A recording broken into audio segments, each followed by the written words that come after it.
Hi hello ನಮಸ್ಕಾರ ಸ್ನೇಹಿತರೆ. ಕೊನೆಗೂ ಕೂಡ ಭಾರ್ಗವಿ ಮತ್ತು ಅರ್ಜುನನ್ನು ಜಿ.ಬಿ. ಪಾಟೀಲ್ ಮನೆ ಒಳಗಡೆ ಸೇರಿಸ್ಕೊಂಡ್ರ.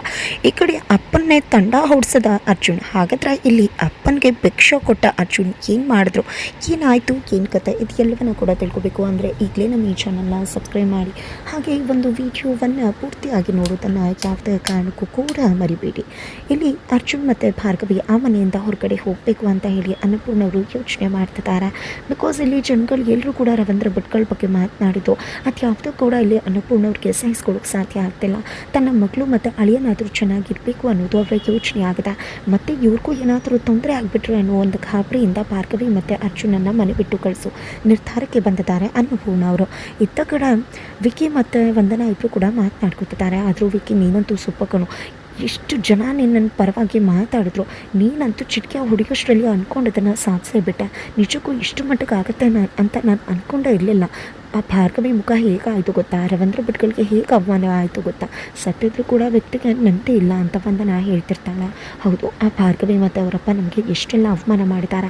ಇವತ್ತು ನನಗೇನೇ ಸುಳ್ಳು ಹೇಳಿದ್ರು ಕೂಡ ಎಲ್ಲ ಜನಗಳು ಸತ್ಯ ಅಂತ ನಂಬ್ತಿದ್ದಾರೆ. ಆದರೆ ನ್ಯಾಯ ದೇವತೆ ಅಂತ ಹೇಳ್ತಿದ್ದಂಥ ಭಾರ್ಗವಿ ಮಾತನ್ನು ಯಾರು ಕೂಡ ನಂಬೋದಕ್ಕೆ ರೆಡಿನೇ ಇಲ್ಲ. ಆಕೆ ಸತ್ಯ ಹೇಳ್ತಿದ್ರು, ಯಾರು ಕೂಡ ಅವ್ರ ಮಾತನ್ನು ನಂಬ್ತಾ ಇಲ್ಲ ಅಂತ ಹೇಳಿ ವಿಕ್ಕಿ ಮಾತನಾಡ್ತಾರೆ. ಹೌದು ವಿಕ್ಕಿ, ನೀನು ಹೇಗೆ ಇದೆಲ್ಲ ಮಾಡೋಕ್ಕೆ ಸಾಧ್ಯ ಆಯಿತು, ಆ ಬೈರೆ ಹೇಗೆ ನಿನ್ನ ಪರ ಬಂದ, ನೀನು ಅವನನ್ನು ನಿನ್ನ ಪರ ಸೆಳ್ಕೊಂಡ್ಯಾ ಅಂತ ಕೇಳಿದಾಗ, ಅಯ್ಯೋ ನಾನು ಹೇಗೆ ಆ ರೀತಿ ಮಾಡಲಿ, ನಿಜಕ್ಕೂ ಆ ಭಾರ್ಗವಿ ಮತ್ತು ರವೀಂದ್ರ ಭಟ್ಗಳಿಗೆ ಸರಿಯಾಗಿ ಅವಮಾನ ಮಾಡಬೇಕು ಅಂತ ಯೋಚನೆ ಮಾಡ್ತದ, ಹೀಗೆ ಮಾಡಲಿ ಅಂತ ತೋಚ್ತಾ ಇರಲಿಲ್ಲ. ಅದೇ ಒಂದು ಸಮಯದಲ್ಲಿ ಬೈರನ್ ಮಗಳು ಜಾನಕಿ ಸತ್ತೋಗಿದ್ದಾಳೆ ಅನ್ನೋ ವಿಷಯ ಗೊತ್ತಾಗಿದೆ ತಡ ನನ್ನ PAಗೆ ಹೇಳಿದ್ದೆ, ಜಯರಾಜ ಅಕೌಂಟಿಂದ ರವೀಂದ್ರ ಭಟ್ಗಳ ಅಕೌಂಟ್ಗೆ 10 ಲಕ್ಷ ಟ್ರಾನ್ಸ್ಫರ್ ಮಾಡಿಸ್ದೆ. ನಂತರ ಅವನ ಸ್ನೇಹಿತನ ಮುಖಾಂತರ ಅವನ ಕಿವಿಗೆ ರವೀಂದ್ರ ಭಟ್ಗಳ ಇದನ್ನೆಲ್ಲ ಮಾಡಿದ್ದು ಅನ್ನೋ ರೀತಿ ಅವನಿಗೆ ಕನ್ವೆ ಮಾಡಿಸ್ದೆ ಮೆಸೇಜ್ನ. ಹಾಗಾಗಿ ಬೈರ ಆ ರೀತಿ ಬಂದು ಕೋಪ ಮಾಡಿಕೊಂಡು ಕೂಗಾಡಿ ಕಿಚ್ಚಾಡಿ ಇದಕ್ಕೆಲ್ಲ ಕಾರಣ ರವೀಂದ್ರ ಭಟ್ಗಳಂತ ಹೇಳಿದ್ದು ಅಂತ ಹೇಳಿ ವಿಕ್ಕಿ ಹೇಳಿದಾಗ, ಹೌದಾ ಸೂಪರ್ವಾಗಿತ್ತು, ನಿಜಕ್ಕೂ ಕೂಡ ನಿನ್ನ ತಲೆಗೆ ಹ್ಯಾಟ್ಸ್ ಆಫ್ ಹೇಳಬೇಕು ಅಂತ ಹೇಳಿ ವಂದನಾ ಹೇಳ್ತಾರೆ. ನಂತರ ನನಗೆ ಇವತ್ತು ಆಗ್ತಿರೋ ಖುಷಿಗೆ ನೀನು ಯಾವ ಫಾರಿನ್ ಟ್ರಿಪ್ಗಾರ್ಗೂ ಹೋಗು, ನಾನೇ ನಿನಗೆ ಅದನ್ನು ಸ್ಪಾನ್ಸರ್ ಮಾಡ್ತೀನಿ ಅಂತ ತಮ್ಮ ಹೇಳ್ತಿದ್ರೆ, ಹೌದಾ ಆದರೆ ಇವಾಗ ಬೇಡ, ಅರ್ಜುನ್ ಜೊತೆ ಹೋಗ್ತೀನಿ ನಾನು ಅಂತ ಹೇಳ್ತಾಳೆ ವಂದನಾ. ಏನಿದು, ಇದಕ್ಕೆ ನನಗೆ ನಿನ್ನ ಕಂಡ್ರೆ ಕೋಪ ಬರೋದು. ಆ ಅರ್ಜುನ್ ನಿನ್ನ ಕಡೆ ತಿರುಗೂ ಕೂಡ ನೋಡೋದಿಲ್ಲ, ಆದರೆ ನೀನು ಮಾತ್ರ ಅರ್ಜುನ್ ಅಂತ ಕರಿತಾನೆ ಇರ್ತೀಯ, ಏನಾಗಿದೆ ನಿನಗೆ, ತಲೆ ಕೆಟ್ಟಿದ್ಯಾ ಅಂತ ವಿಕ್ಕಿ ಹೇಳ್ತಿದ್ದಾರೆ. ನೀನು ಆ ರೀತಿ ಅಂದ್ಕೊಂಡಿದ್ಯಾ ವಿಕ್ಕಿ, ನಿನಗೆ ಗೊತ್ತಾಗ್ತಿಲ್ಲ ನಾನು ಏನು ಮಾಡ್ತಿದ್ದೀನಿ ಅಂತ. ಸೈಲೆಂಟಾಗಿ ಇಟ್ಕೊಂಡು ನಾನು ಕೆಲಸ ಸಾಧಿಸ್ತಾ ಇದ್ದೀನಿ. ಈಗ ನೋಡು, ಭಾರ್ಗವಿಗೆ ಇಷ್ಟೆಲ್ಲ ಅವಮಾನ ಆಗಿರೋದ್ರಿಂದ ನಿಜಕ್ಕೂ ಕೂಡ ಅವಳಿಗೆ ಮಾವ JP ಮೇಲೆ ಖಂಡಿತವಾಗ್ಲೂ ಅನುಮಾನ ಬಂದಿರುತ್ತೆ. ನನ್ನ ಮಪ್ಪನ ಸಾವಿಗೆ JPನೇ ಕಾರಣ ಅಂತ ಅಂದ್ಕೊಂಡಿರ್ತಾಳೆ ಅವಳು. ಹಾಗಾಗಿ JP ವಿರುದ್ಧವಾಗಿ ನಿಂತ್ಕೋತಾಳೆ. JP ಮಾವ ಹಾಗೆ ಭಾರ್ಗವಿ ವಿರುದ್ಧ ಒಂದು ದೊಡ್ಡ ಗಲಾಟೆನೇ ನಡೆಯುತ್ತೆ. ಇಬ್ಬರ ನಡುವೆ ವಾರ್ ಶುರುವಾಗುತ್ತೆ. ಆಗ ಅರ್ಜುನ್ಗೆ ನೆಮ್ಮದಿ ಇಲ್ಲದಾಗುತ್ತೆ. ಇಬ್ಬರ ನಡುವೆ ಸಿಕ್ಬಿದ್ದಂಥ ಅರ್ಜುನ್ ನೆಮ್ಮದಿಗೋಸ್ಕರ ನನ್ನನ್ನು ಹೊಡ್ಕೊಂಡು ಬರ್ತಾನೆ ಅಂತ ಹೇಳಿ ವಂದನಾ ಹೇಳ್ತಾರೆ. ತದನಂತರ 1 ನಿಮಿಷ ಬರ್ತೀನಿ, ಫೋನ್ ಬಂದಿದೆ ಅಂತ ಹೇಳಿ ಅಲ್ಲಿಂದ ಹೊರಡ್ತಾಳೆ. ನಂತರ ವಿಕ್ಕಿ ಅಂತೂ ತಲೆ ಕೆಟ್ಟೋಗಿದೆ ಅಂತ ಅನ್ಕೋತಾರೆ. ನಂತರ ಅಯ್ಯಪ್ಪ, ನಿಜಕ್ಕೂ ಕೂಡ ಹೆಂಗಸು ಏನಪ್ಪ, ಅಪ್ಪ ಹೇಳಿದ ಹೆಂಗಸಂತೂ ದೊಡ್ಡ ಕಥೆನಾಕಿದ್ದಾರೆ. ಆ ರವೀಂದ್ರ ಭಟ್ಗಳ ಕಥೆಯನ್ನು ಕೂಡ ಮುಗಿಸಿದ್ರು, ಆ ಮಗು ಕಥೆಯನ್ನು ಕೂಡ ಮುಗಿಸಿದ್ರು.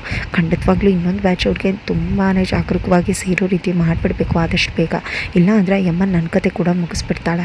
ಆದಷ್ಟು ಬೇಗ ಇನ್ನೊಂದು ಬ್ಯಾಚ್ ಅವ್ರ ಕೈಗೆ ಸೇರಬೇಕು ಅಂತ ಹೇಳಿ ವಿಕ್ಕಿ ಅನ್ಕೋತಿದ್ದಾರೆ. ಇತ್ತ ಕಡೆ ಅನ್ನಪೂರ್ಣವರು, ನೋಡಿದ್ಯಾ ಭಾರ್ಗವಿ, ನೀನು ಮಾಡಿರೋದ್ರಿಂದ ಏನೆಲ್ಲ ಆಯಿತು ಅಂತ. ನಿಮ್ಮಪ್ಪ ಸತ್ತ ಮೇಲೂ ಕೂಡ ನಿಮ್ಮಪ್ಪನಿಗೆ ಶಾಂತಿ ಸಿಗುವಾಗ ಆಗ್ತಿಲ್ಲ. ನಿಜಕ್ಕೂ ಅವ್ರ ಬಗ್ಗೆ ಎಲ್ಲ ಎಷ್ಟೆಲ್ಲ ಕೀಳಾಗಿ ಮಾತಾಡ್ತಿದ್ದಾರೆ. ನಿಮ್ಮಪ್ಪ ಬದುಕಿರೋಷ್ಟು ದಿನ ಕೂಡ ಮರ್ಯಾದೆಯಿಂದ ಬದುಕ್ತವ್ರು, ಪ್ರಾಮಾಣಿಕವಾಗಿ ಬದುಕ್ತವ್ರು. ಆದರೆ ಇವತ್ತು ಅವರ ಪ್ರಾಮಾಣಿಕತೆಗೆ ಕಳಂಕ ಹಚ್ಚದ, ಇದಕ್ಕೆಲ್ಲ ಕಾರಣ ನೀನೇ ಅಂತ ಅನ್ನಿಸ್ತಲ್ವಾ ಅಂದಾಗ, ಅಮ್ಮ ನಿಜಕ್ಕೂ ನನಗೂ ಕೂಡ ಇದೆಲ್ಲ ಬೇಜಾರು ಆಗ್ತದೆ, ಬಟ್ ಇದೆಲ್ಲ ಹೇಗಾಯಿತು ಅಂತಲೇ ಗೊತ್ತಾಗ್ತಿಲ್ಲ.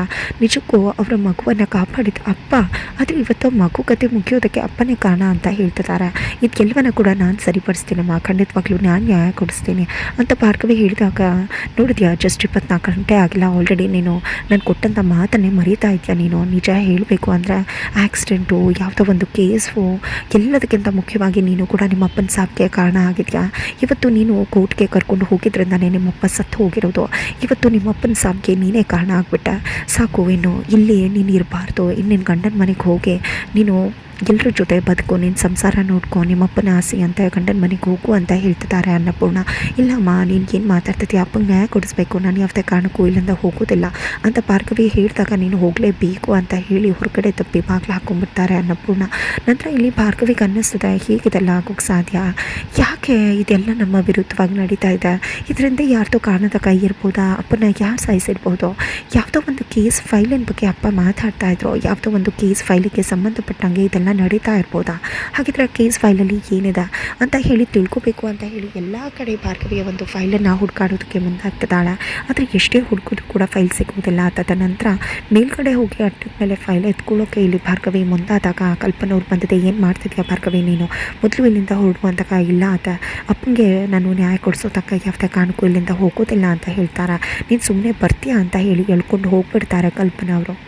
ನಂತರ ಇಲ್ಲಿ ಅರ್ಜುನ್ಗೆ ಕೂಡ ಅನ್ನಪೂರ್ಣವರು, ನೋಡು ಅರ್ಜುನ, ದಯವಿಟ್ಟು ನೀನು ಮತ್ತು ಭಾರ್ಗವಿ ನಿಮ್ಮ ಮನೆಗೆ ಹೊರಟುಬಿಡಿ, ದಯವಿಟ್ಟು ನಿಮಗೆ ನನ್ನ ಮೇಲೆ ಗೌರವ ಅನ್ನೋದು ಇದ್ದರೆ ದಯವಿಟ್ಟು ಇಲ್ಲಿಂದ ಹೊರಡಿ, ನನಗೆ ನನ್ನ ಮಗಳು ಮತ್ತು ನೀನು ಚೆನ್ನಾಗಿರಬೇಕು ಅನ್ನೋದೇ ಆಸೆ ಇರೋದು, ನಿಮಗೂ ತೊಂದರೆ ಆದರೂ ಕೂಡ ಖಂಡಿತ ಅದನ್ನು ಯಾವುದನ್ನು ಕೂಡ ನನ್ನಿಂದ ನೋಡೋಕ್ಕಾಗೋದಿಲ್ಲ ಅಂತ ಹೇಳಿ ಅನ್ನಪೂರ್ಣವರು ಹೇಳಿದಾಗ ಅಲ್ಲಿ ಗೌರವ ಇಲ್ಲ ಭಾರ್ಗವಿಗೆ ಅಂತ ಹೇಳ್ತಾರೆ. ಗೌರವ ಅದಕ್ಕೆಲ್ಲ ನೀವು ತಲೆ ಕೆಡಿಸ್ಕೊಳ್ಳೋದಿಲ್ಲ ಅಂತ ನಂಗೆ ಗೊತ್ತಿದೆ, ಅವ್ರಿಗೇನೋ ಮಾತಾಡ್ತಾರೆ ಅಂದರೆ ಅದಕ್ಕೆ ಯಾವುದಕ್ಕೂ ಕೂಡ ಕಿವಿ ಕೊಡಬೇಡಿ, ದಯವಿಟ್ಟು ನೀವಿಬ್ಬರು ಹೊರಡಲೇಬೇಕು, ನಾನು ಖುಷಿಯಾಗಿ ನೆಮ್ಮದಿಯಾಗಿ ಬದುಕಬೇಕು ಅಂದರೆ ನೀವಿಬ್ಬರು ಹೊರಡಬೇಕು ಅಂತ ಅನ್ನಪೂರ್ಣವರು ಹೇಳಿದಾಗ ಭಾರ್ಗವಿ ಮತ್ತು ಅರ್ಜುನ್ ಮನೆಯಿಂದ ಹೊರಟುಬಿಡ್ತಾರೆ.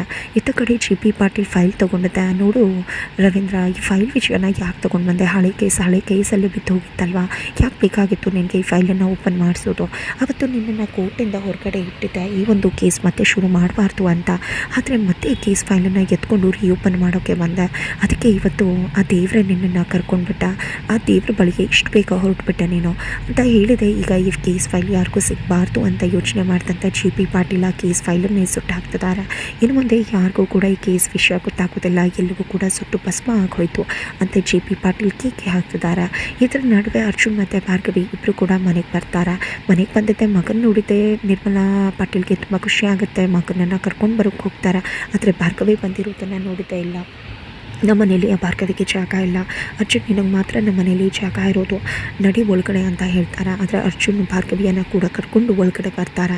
ಈ ಭಾರ್ಗವಿಗೆ ನನಗೆ ನಾಚಿಕೆ ಆಗೋದಿಲ್ವ, ಮೊದಲು ಇಲ್ಲಿಂದ ಹೊರಡ್ತಾ ಇರುವಂಥ ನಿರ್ಮಲವರು ಹೇಳಿದ್ದಕ್ಕೆ, ಇದು ನನ್ನ ಮನೆ, ನನ್ನ ಗಂಡನ ಮನೆ, ನಾನು ಈ ಮನೆ ಸೊಸೆ, ಈ ಮನೇಲಿ ಇರೋ ರೈಟ್ಸ್ ನನಗಿದೆ ಅಂತ ಹೇಳಿ ಭಾರ್ಗವಿ ಹೇಳ್ತಿದ್ದಾಳೆ. ಬಿಕಾಸ್ ಸತ್ಯ ಶೋಧನೆಯನ್ನು ಮಾಡೋದಕ್ಕೆ ಬಂದಿದ್ದಾಳೆ ಭಾರ್ಗವಿ. ಜೆ ಪಿ ಏನಾದರೂ ನನ್ನ ತಂದೆ ಸಾವಿಗೆ ಕಾರಣ ಅನ್ನೋದನ್ನು ತಿಳ್ಕೊಬೇಕಾಗಿದೆ ಭಾರ್ಗವಿ. ಇದರ ನಡುವೆ ಜೆ ಪಿ ಪಾಟೀಲ್ ಅಲ್ಲಿಗೆ ಎಂಟ್ರಿ ಕೊಡ್ತಾರೆ. ತನ್ನ ಮಗ ಮತ್ತು ಸೊಸೆಯನ್ನು ಮನೆ ತುಂಬಿಸ್ಕೊತಾರೆ. ಎಲ್ರಿಗೂ ಅಚ್ಚರಿ ಆಗುತ್ತೆ. ನಂತರ ತನ್ನ ಆಫೀಸ್ಗೆ ಕರ್ಕೊಂಡು ಹೋಗಿದ್ದ ಅರ್ಜುನನ್ನು ತನ್ನ ಸ್ಥಾನದಲ್ಲಿ ಕೂರಿಸಿ, ಈ ಜಾಗದಲ್ಲಿ ನೀನೇ ಕುತ್ಕೋಬೇಕು, ನೀನೇ ನನ್ನ ಉತ್ತರಾಧಿಕಾರಿ, ನಿಜವಾಗ್ಲೂ ಇನ್ನು ಮುಂದೆ ನನ್ನ ಲಾ ಫಾರ್ಮನ್ನು ನೀನೇ ಬೆಳೆಸ್ಕೊಂಡು ಹೋಗಬೇಕು, ನೀನು ನನಗಿಂತ ಬುದ್ಧಿವಂತ ಒಳ್ಳೆಯವನು, ಖಂಡಿತ ನೀನು ದೊಡ್ಡ ಹೆಸರು ಮಾಡ್ತೀಯಾ, ನನಗೆ ತುಂಬ ಖುಷಿ ಆಗುತ್ತೆ, ನೀನು ಈ ಚೈರಲ್ಲಿ ಕೂತ್ಕೋಬೇಕು ಅನ್ನೋದೇ ನನ್ನ ಆಸೆ ಆಗಿತ್ತು ಅಂತ ಜೆ ಪಿ ಹೇಳ್ತಾರೆ. ಯಾವ ಕೇಸ್ ಬೇಕಿದ್ರೆ ತಗೋ, ಯಾವ್ದು ಬೇಕು ಅಂತ ಹೇಳು ಅಂದಾಗ, ಮಾವನ ಕೇಸ್ ತೊಗೋಬೋದಾ ಡ್ಯಾಡಿ ಅಂತ ಹೇಳಿ ಅರ್ಜುನ್ ಕೇಳಿದಾಗ ನಿಜಕ್ಕೂ ಜೆ ಪಿ ಶಾಕ್ ಆಗ್ತಿದ್ದಾರೆ. ಕೊನೆಗೂ ಇಲ್ಲಿ ಅರ್ಜುನ್ ಅಪ್ಪನಿಗೆ ಮಾಸ್ಟರ್ ಸ್ಟ್ರೋಕ್ ಕೊಟ್ಟಿದ್ದಾರೆ. ಜೊತೆಗೆ ಅವರ ಫಸ್ಟ್ ವೈಫ್ ಗಾಯತ್ರಿ ದೇವಿ ಕೂಡ ಎಂಟ್ರಿ ಕೊಡೋ ಚಾನ್ಸಸ್ ಅದ. ಹಾಗಿದ್ರೆ ಫೈಲೇನೋ ಸುಟ್ಟೋಯ್ತು, ಆದರೆ ಗಾಯತ್ರಿ ದೇವಿಯ ಎಂಟ್ರಿ ನಿಜಕ್ಕೂ ಜೆ ಪಿ ಪಾಟೀಲ್ನ ತಂಡ ಓಡಿಸ್ತದ.